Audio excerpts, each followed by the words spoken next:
ringrazio anche e soprattutto gli studenti che mi hanno preceduto, con cui mi complimento. È vero, io sono legatissimo a Piazzolla e a tutta la grande avventura imprenditoriale, ma non solo, culturale, sociale, economica, legata alla famiglia Camerini.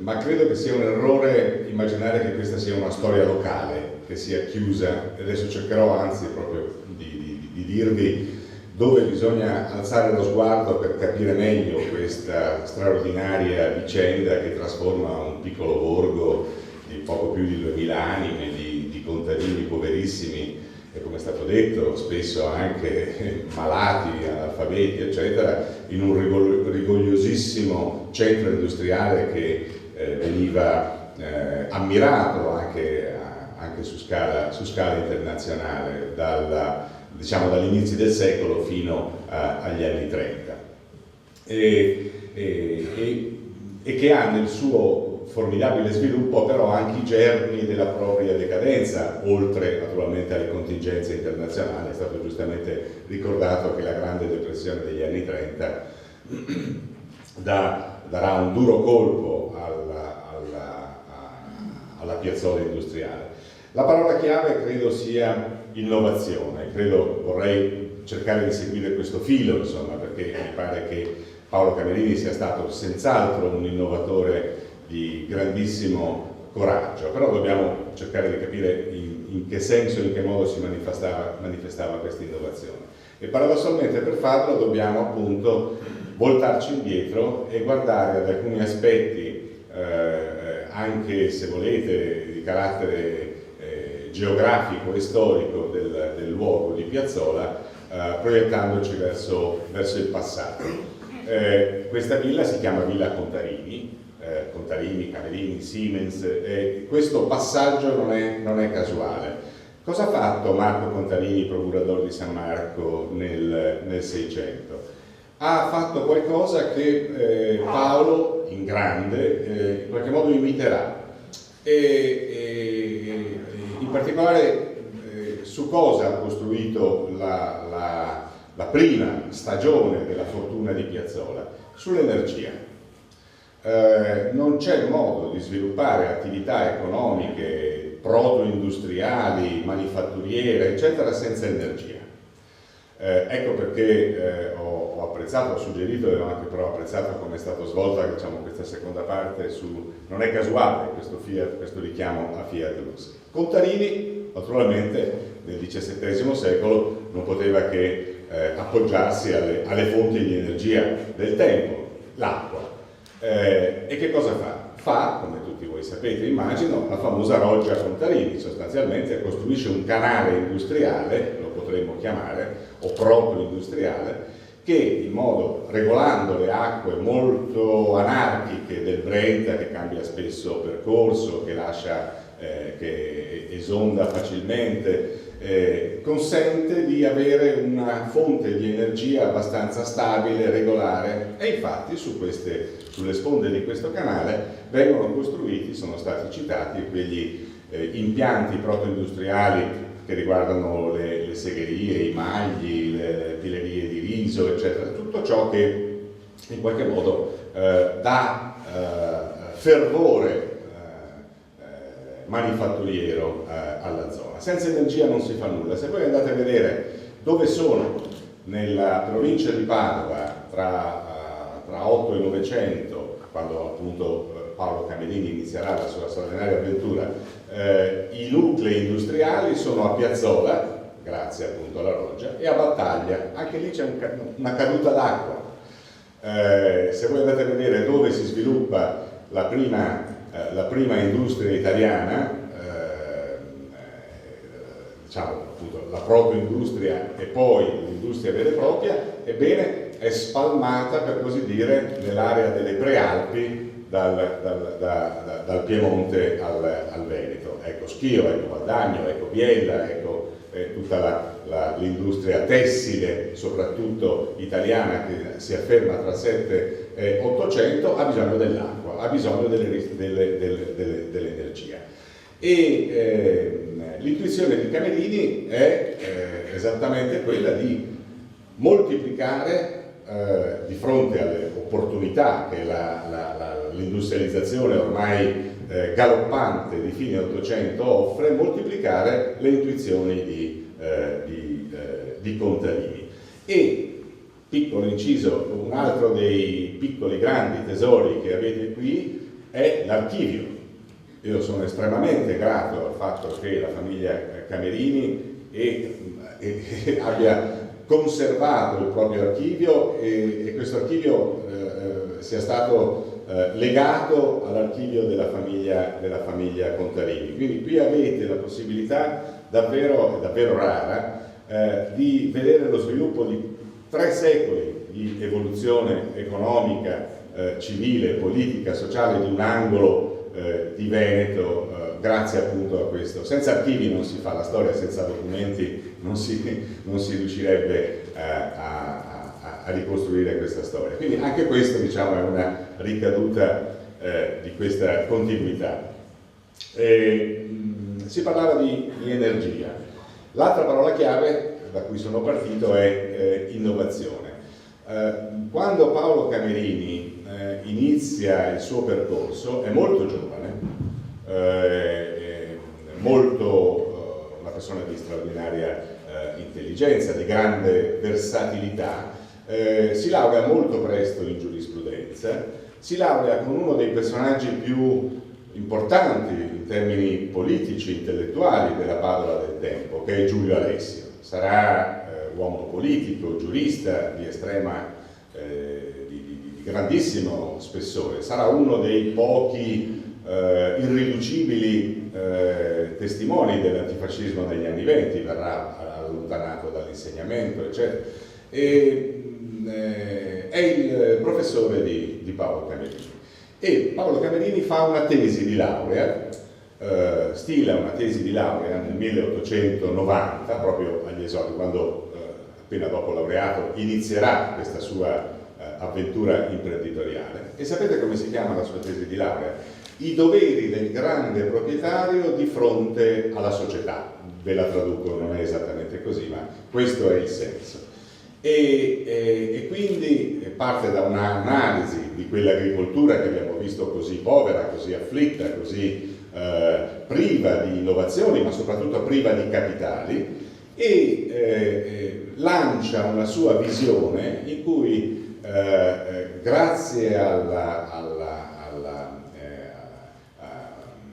all'iniezione di capitali di innovazione da parte dell'imprenditore agricolo è possibile trascinare, fondendo insieme sviluppo agricolo e sviluppo industriale, verso una modernità che lui, uomo colto e di mondo, vedeva affermarsi in giro ben oltre i confini italiani.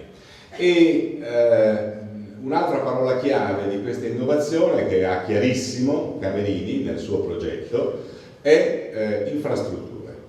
Questo secondo me è un messaggio che arriva fino a noi, potremmo passarla ai vertici dei governi comunali, provinciali e regionali. Camerini si rende conto che Piazzola è molto sfortunata dal punto di vista della localizzazione. È messa in mezzo tra il Brenta e la strada per Bassano, quindi una strada che va a Castelfranco, l'altra che va a Bassano, non si sa bene come connetterla, manca un ponte, lo costruirà lui nel primo dopoguerra sul Brenta, e quindi se si è collegati possono arrivare le merci, le persone possono spostarsi e si può dar vita a quella linfa vitale che appunto è rappresentata dalla circolazione di uomini, merci e in qualche modo anche capitali. E quindi una delle cose più interessanti che fa sarà creare una ferrovia. Tutti ricordano la ferrovia Padova-Piazzola, una ferrovia privata, costruita da un imprenditore privato. Ci si dimentica che questo è un frammento, era un cruccio per Paolo Camerini, perché Paolo Camerini voleva che quella ferrovia proseguisse verso nord e creasse un network con le altre ferrovie e che quindi consentisse a Piazzolla di guardare verso nord, verso anche l'Austria e verso sud, verso l'Italia. Quindi avevo una visione appunto dell'infrastruttura. Nell'ultimo progetto che lui fa, poi non riesce a realizzare negli anni 20, c'è anche disegnato un porto, nel senso che immaginava anche di integrare la circolazione fluviale con i suoi magazzini. E come vi dicevo prima, che è una visione integrata, dove lo sviluppo agricolo si associa allo sviluppo industriale. Come fare?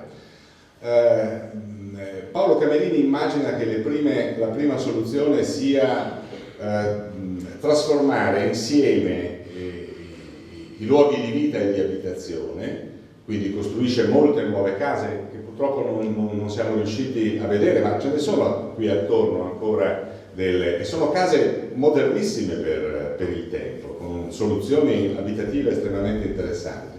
Ma la cosa più interessante è che, se vi passate l'iperbole, Camerini non solo costruisce le nuove case, costruisce anche un po', o si inventa, per meglio dire, i loro abitanti, nel senso che immagina che queste case siano abitate da contadini, in particolare mezzadri, di famiglie che al tempo erano più ampie. La demografia del tempo ancora ci dà numeri considerevoli di fertilità, quindi famiglie abbastanza ampie, dove una parte poteva dedicarsi ai lavori agricoli e una parte invece lavorare nelle fabbriche che stava costruendo. Prima è stato accennato, c'è lo iutificio non è dei Camerini, preesiste, lo acquista e lo trasforma. Capisce che è necessario potenziare l'agricoltura, lo si può fare solo rendendola efficiente. Come si fa per renderla efficiente? Beh, prima di tutto bisogna potenziare l'aspetto zootecnico e potenziare l'aspetto della fertilizzazione dei campi. Ecco che immagina una fabbrica, e costruisce una fabbrica di concimi chimici, dove è assolutamente essenziale l'elettricità, tra l'altro anche per i procedimenti industriali, non solo per illuminarla o far andare qualche motore. E a questo punto non si ferma qui. Una delle pagine più interessanti della imprenditorialità di Paolo Camerini di primo Novecento,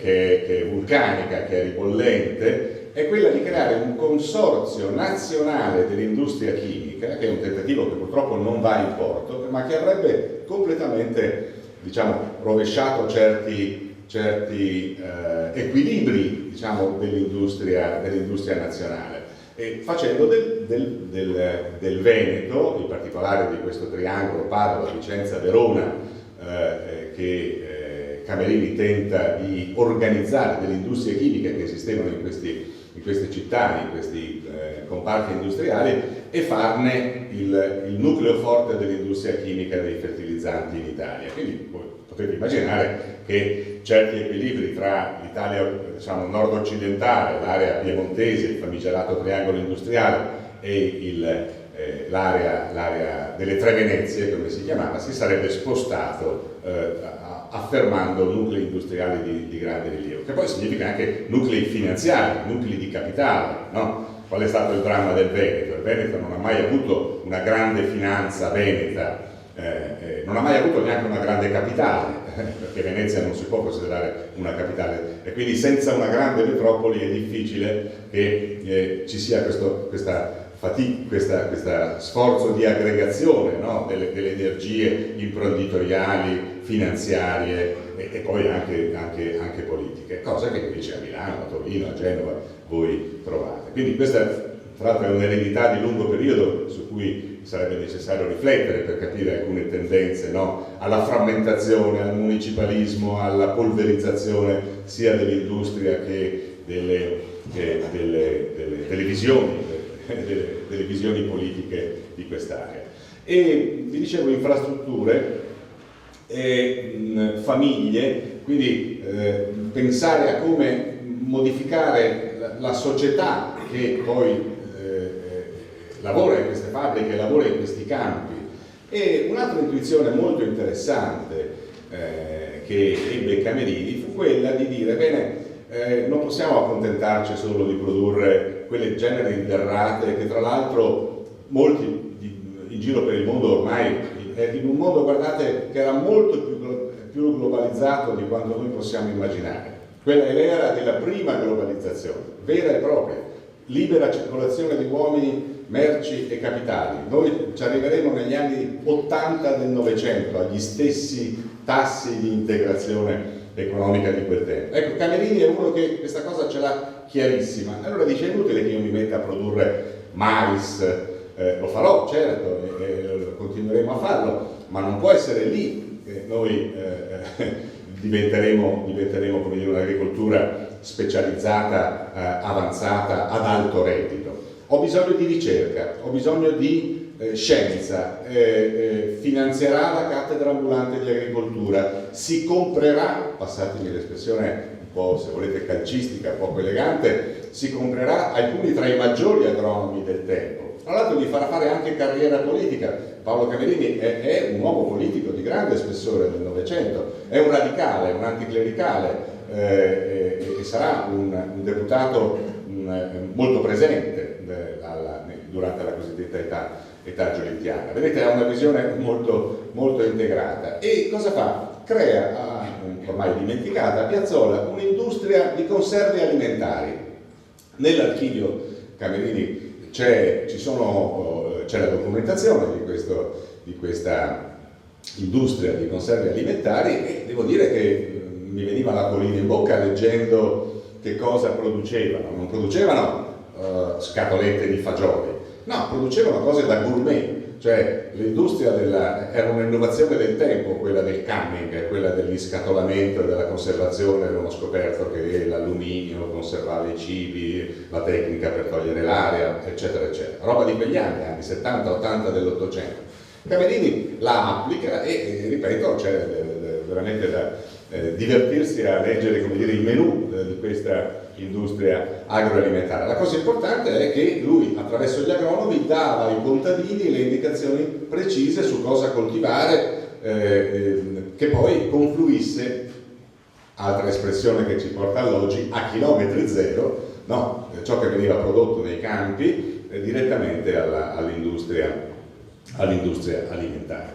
E anche qui, e dopo ci dice: ma come mai questa bellissima macchina poi si inceppa? Adesso ci arriviamo. Prima però definiamo un altro elemento essenziale che si lega a quello che vi stavo dicendo per quanto riguarda il confronto, la grande industria.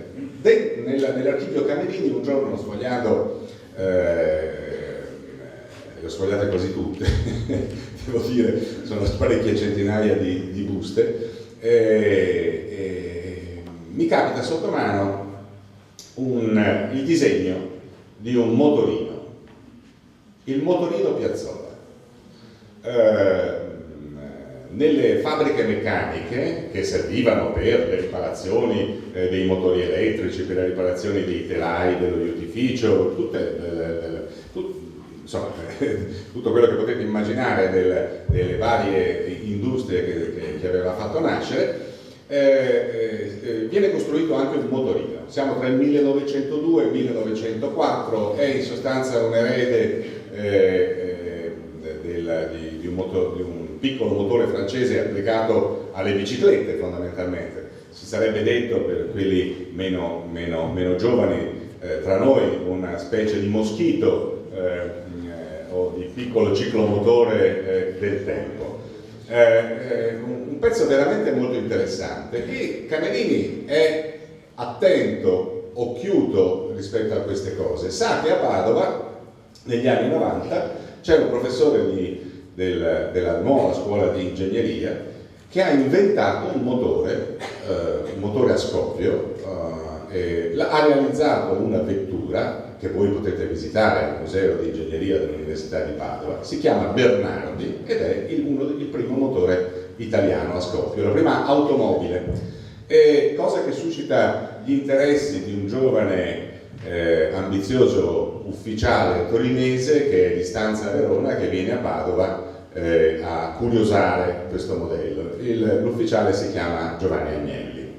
E cosa intendo dire questo? Che a Padova, e quindi anche in provincia, imprenditori e tecnici e scienziati eccetera, diciamo, sono andati vicino alla costruzione. Nasce un progetto che poi dopo non va avanti, no? Di una fabbrica Bernardi, appunto, di macchine, che nasce prima quindi della Fiat. E Paolo Camerini, attraverso appunto questa, si affaccia sulla scena della conversione manifatturiera, no? Nell'industria meccanica di precisione, e su questo mercato nuovo rappresentato dai motori a scoppio. Quindi si apre una scena innovativa, estremamente originale, che un po' però per appunto quelle congiunture che impediscono per esempio il fatto di avere alle spalle di queste potenzialità tecnologiche, innovative, di ricerca, di avere grandi capitali, di avere banche, finanziatori molto convinti e molto robusti, anche questa ipotesi si arena. Però ci si affaccia ed è estremamente interessante. Pensate che cosa sarebbe se a Piazzola, tra Piazzola e Padova, eccetera, fosse nata una grande industria meccanica. Era esattamente quello che mancava al progetto di Paolo Camerini. Se noi andiamo a vedere che cosa fa, scorriamo l'elenco, insomma, di tutte le costruzioni, di tutti gli interventi che sono interventi edilizi che ridisegnano completamente una città che era posseduta da un unico proprietario, ecco perché si chiamano company towns, family towns, no? Ed è un fenomeno mondiale, non pensate che ci sia solo Schio, Valdagno, Piazzola, anzi su questo Camerini ne era perfettamente cosciente, guarda fuori e non certo a Valdagno o a Schio, immaginando, e dopo vi dico a cosa guardava. Ebbene, queste prospettive portano a immaginare delle industrie, lo iottificio, c'è una fabbrica di zoccoli, c'è una fabbrica di ghiaccio, ci sono le filande, se voi ci pensate bene, sono tutte industrie, anche molto importanti, l'industria chimica, l'industria di conserve alimentari, questo incrocio che si vuole armonico, integrato, forse un po' troppo integralista, se volete, no? Tra agricoltori e operai, tra contadini e operai. Se ci fosse stata un'industria meccanica, che cosa sarebbe stato messo in moto? Sarebbe stata messa in moto quella, sarebbero stati gettati i semi della imprenditorialità operaia, quello che poi è avvenuto in molte altre aree del Veneto novecentesco. Se voi lavorate in grandi fabbriche a bassa intensità tecnologica come uno iottificio, difficilmente quella classe operaia poi potrà mettersi in proprio e aprire la sua fabbrichetta, il suo stabilimento, mettersi a lavorare nel garage, diventare indotto che si autonomizza, no? Che è uno dei meccanismi, cioè di diffusione, di dispersione di capacità innovative, di capacità imprenditoriali a partire dal basso. E questo lo si fa se le industrie hanno un certo contenuto tecnologico in cui si possa diffondere questo. Il grande progetto di Paolo Camerini purtroppo si ferma su questa soglia. Negli anni 20, quando queste fabbriche rigogliose, rampanti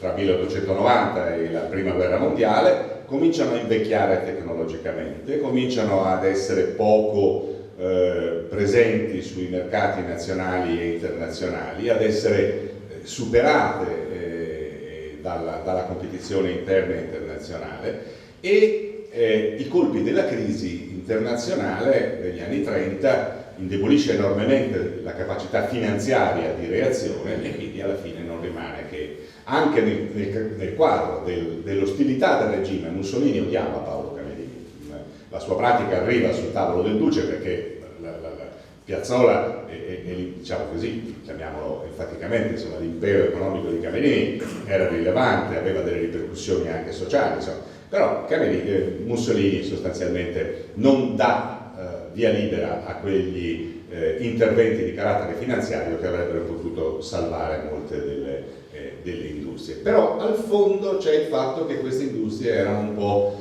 invecchiate e guardate, se pensate bene allo sviluppo, scrivendo la seconda edizione del mio libro ho cercato di dedicarmi proprio a questo, ma cos'è successo dopo? Ebbene, si vede che Piazzolla è tra le più lente delle aree, diciamo, della provincia di Padova, insomma, in area veneta, a vedere nascere delle industrie autonome, cioè quello sviluppo tipico degli anni 70, quando è stata chiamata la terza Italia, no?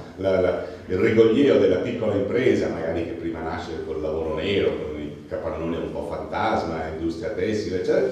A Piazzolla stenta, è successivo, no? Perché mancava forse proprio quella risorsa e quella riserva di imprenditorialità, perché per 50 anni questo paese era vissuto diciamo, alle dipendenze di un grande imprenditore che però non era riuscito in questo compito fondamentale di sfondare il parametro, come dire, il confine, no, di certe tipologie produttive.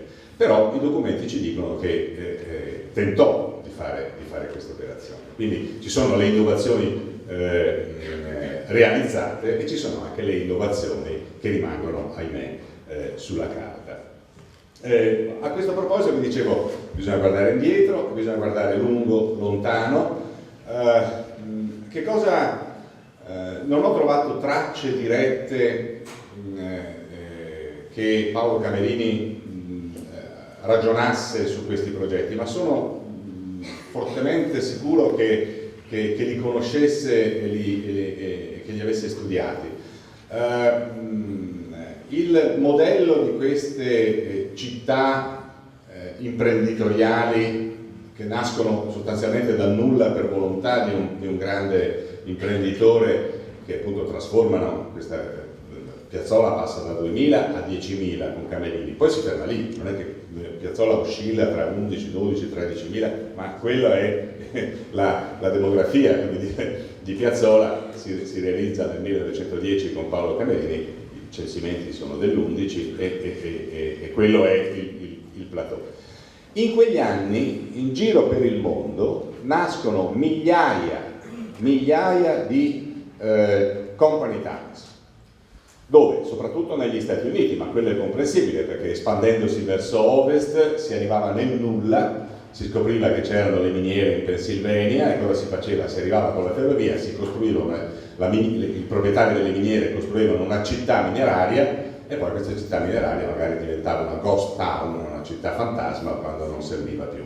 Ma sono migliaia queste città, alcune sono solo delle baraccopoli fondamentalmente, no? Dove si campava anche piuttosto male, altre diventano dei progetti visionari, un po' come quello di Paolo Camerini a Piazzolla, che vogliono essere, usiamo questa parola, belli, accoglienti, prospettare forme di vita dove dall'abbandono il contadino possa trovare, come trovava qui a Piazzolla, il teatro, l'ambulatorio, l'assicurazione per il bestiame, gli uffici,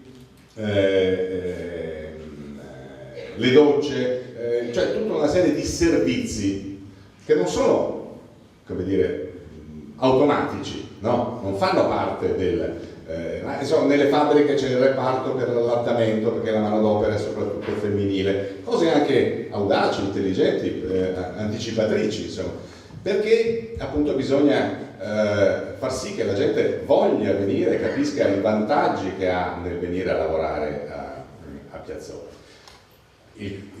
L'elemento negativo è che l'amministrazione Camerini controllava anche la vita privata delle persone, insomma, quindi c'era anche questo aspetto, insomma, di sentirsi un po' privilegiati da un lato, ma anche in qualche modo vivere sotto una cappa di controllo. E sapete a chi pensava, secondo me, mi azzardo, penso, me lo permetto e vi chiedo il permesso di tentare questo volo pindarico. Pensava a Pullman. Tutti noi abbiamo preso il Pullman, però forse pochi si chiedono chi sia e che cosa sia Pullman. George Pullman è l'inventore, colui che costruiva le carrozze di lusso per le ferrovie americane, molto lunghe, quindi si stava settimane in treno, insomma, e che accumula una gigantesca fortuna e a sud di Chicago crea una specie di villaggio operaio con i suoi teatri, con le case possedute dal signor Pullman, con tutti i servizi, la biblioteca, il parco, la banda, tutte cose che faceva anche Paolo Camerini, che ha scritto anche l'inno di Piazzolla, c'era la squadra di calcio, tutte queste cose che integrano, fanno sentire coesa, no? una società. Pullman fa esattamente la stessa cosa, disegna quella che non è più una company towns, le baracche delle città minerarie, ma diventa una model company towns, cioè qualcosa che è pianificato anche guardando agli aspetti non solo estetici, ma formali, ma anche proprio alla qualità della vita. Il signor Krupp, questo lo conoscete tutti, anche lui. Krupp è il grande industriale del siderurgico e soprattutto degli armamenti tedeschi. Bene, ne costruisce parecchie a Essen, 3 generazioni di città operaie diverse, sempre più elaborate. Le prime sono molto rudimentali, le ultime negli anni 90, quando inizia Paolo Camerini, sono dei piccoli gioielli di urbanistica. Salterre in Inghilterra, in Belgio, in Francia, appunto negli Stati Uniti, quante ne volete, addirittura nell'impero ottomano, eccetera. Cioè è una logica, che logica è? È una logica che possiamo chiamare quello di capitalisti, imprenditori, innovatori che si inventano un welfare prima del welfare, i doveri sociali del grande imprenditore, punto, no? Nei confronti della società. È un gioco rischioso, è un gioco che naturalmente troverà molti nemici nel movimento operaio, che immagina questa come una presenza opprimente, li troverà appunto in regimi come quello fascista che non tollera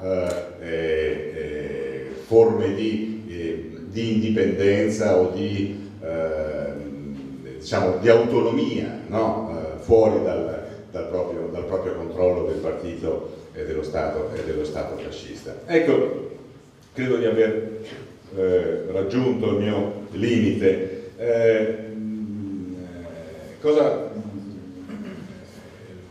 Avevo molte altre cose da raccontarvi, ma chiudo subito.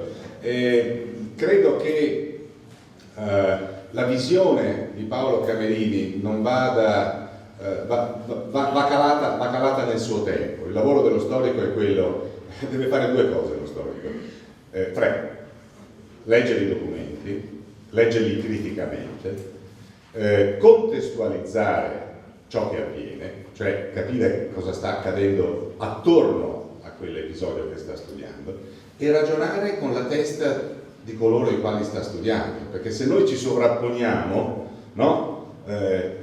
Diventiamo giudici, moralizzatori o opinionisti di qualcosa che è accaduto e che studiamo o raccontiamo con i parametri dell'oggi. No, che si studi Giulio Cesare, Napoleone III, Paolo Camerini o Giovanna d'Arco, dobbiamo cercare di ragionare come i contemporanei di quelli che stiamo studiando. Ecco, da questo punto di vista è molto facile considerare Paolo Camerini con le logiche dell'oggi, mentre invece se lo consideriamo all'interno del suo contesto economico, sociale, intellettuale, culturale, scopriamo elementi di fortissima novità, di fortissima innovazione, che Paolo Caminini in qualche modo offuscava, si vedevano meno anche allora, perché Caminini, e qui concludo, ci tiene molto a salvaguardare una continuità patrizia del suo intervento. Il titolo nobiliare, la grande villa, eccetera, è un elemento strategico della sua comunicazione, perché questo serve a moderare certi suoi impulsi innovatori e modernizzatori che avrebbero probabilmente, se non fossero stati accompagnati da questo contesto più rassicurante e più in linea con il tempo di allora, probabilmente gli avrebbero tolto consenso. Io mi fermo qui, vi chiedo scusa se ho parlato troppo e vi ringrazio.